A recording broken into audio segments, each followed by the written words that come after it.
বিসমিল্লাহির রহমানির রহিম। আসসালামু আলাইকুম। কেমন আছো আমার প্রিয় ভাই ও বোনেরা? আশা করি খুবই ভালো আছো। আলহামদুলিল্লাহ, আল্লাহর অশেষ মেহেরবানিতে আমিও খুব ভালো আছি। চলে আসলাম নতুন আরেকটা ভিডিও নিয়ে। তো বিছানা গোছাইতেছি, বিছানা গোছানো দিয়ে ভিডিওটা শুরু করলাম। আর হচ্ছে তোমার ঘুমে থেকে উঠে কাজে থাকে আসলে মেয়েদের ঘর ঝাড়ু দেওয়া, বিছানা পরিষ্কার করা, থালি বাসন পরিষ্কার করা, এইগুলো কাজই কিন্তু কমন কাজগুলো থাকে। তো আমার ক্ষেত্রেও সেম একই। আগে বিছানা কি বলে তোমার ঘর ঝাড়ু দিছি, তারপরে তোমার থালি প্লেট ছিল অনেকগুলো, সেগুলো পরিষ্কার করছি ধুয়ে মুছে।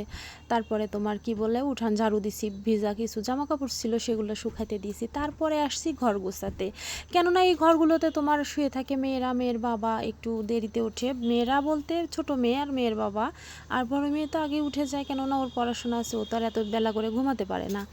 আর ছোট মেয়ের বাবা একটু দেরিতে ওঠে, সে কারণে এই ঘরটা না গোছাতে একটু সময় লাগে। আর অন্য ঘর তোমার দেখা যায় তাড়াতাড়ি গোছানো হয়ে যায়, পরিষ্কার করা হয়ে যায়, আর এই ঘরটা দেরি হয়। তো যাই হোক, খুব সুন্দর করে টিপটপ করে পরিপাটি করে বিছানাটা গোছায় নিতেছি। দেখো, এর মধ্যে আমাকে আবার ডাকতে আসছে একজন, সেখানে আবার একটু যায় সময় দিলাম, মানে তাকে জিজ্ঞাসা করলাম কি দরকার। তো এটাই হয় আসলে বাড়ির বউদের, একা একা তোমার কাজ করতে নিলে বা যাই করতে নেই না কেন সব দিকে সামলাইতে হয়, এটাই হচ্ছে কথা।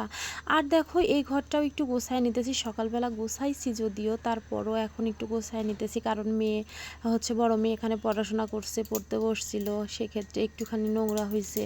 তো ভাবলাম যে এই ঘরটাও একটু সুন্দর করে গোছায় নেই, এই ঘরটাও একটু পরিপাটি করে নেই। আর একটু এলোমেলো থাকলে, বিছানার চাদর যদি গুছোমুচো হয়ে থাকে, আমার না ভীষণ অস্থিরতা কাজ করে, একদমই ভালো লাগে না, কেমন যেন লাগে। আর বিছানা ঘর বাড়ি সব কিছু টিপটপ পরিপাটি থাকবে, তখন কিন্তু মন শরীর সব কিছুই কেমন যেন একটা ফ্রেশ ফ্রেশ ভাব লাগে। তোমাদের কীরকমটা হয় জানি না, কার কী হয়, তবে আমার এরকমটা হয়, আমি সম্পূর্ণভাবে সুস্থ হয়ে যাই ঘর বাড়ি পরিষ্কার থাকলে। তো যাই হোক, এই ঘরের সোফার কাপড়গুলোও কিন্তু পরিষ্কার করে নিচ্ছি, মানে মানে ধুবো, সরি, এই ঘরের বিছানার ইয়াগুলো, সোফার কভারগুলোও ধুবো, সবই একসঙ্গে ধুয়ে নিব। তো যাই হোক, আজকে খোলা হয় নাই, ইনশাল্লাহ পরে খুলবো। আর এখন চলে আসলাম দেখো রান্না করতে, আর রান্না করব আজকে খসল্লা মাছ। আমার পছন্দের প্রিয় মাছগুলোই আজকে রান্না করব। মেয়ের বাবা সেদিন নিয়ে আসছিল, তোমাদের দেখাইছিলাম। তো এ পর্যন্ত সেটা খাওয়া হয় না, ভাবলাম যে একটু ছোট ছোট আলু, চোচাওয়ালা আলু ভুজুরি করে নিই, তার মধ্যে একটু তোমার পালং শাক আছে সেটা দিয়ে সুন্দর করে চচ্চড়ি করি। তো যাই হোক, রান্নাবাড়ি কমপ্লিট হয়ে গেছে। অল্পই কিছু প্লেট ছিল, মানে 2টা প্লেট ছিল, আর একটু যে তোমার খুন্তি টুন্তি আবিজাবি 2-1টা ছিল, খুব বেশি হয় নাই নোংরা আজকে।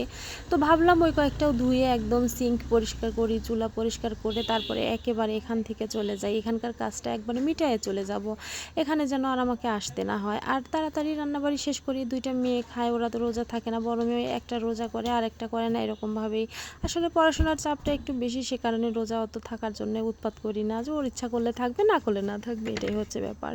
আর যাই হোক, দেখো চুলা পরিষ্কার করা হয়ে গেছে, এখন চলে আসছি সিঙ্ক পরিষ্কার করতে। আর সিঙ্কটা না পরিষ্কার করার পরে ভীষণ সুন্দর লাগে দেখতে, আর শান্তিও লাগে, এখানে কাজ করতে ভীষণ ভালো লাগে তখন।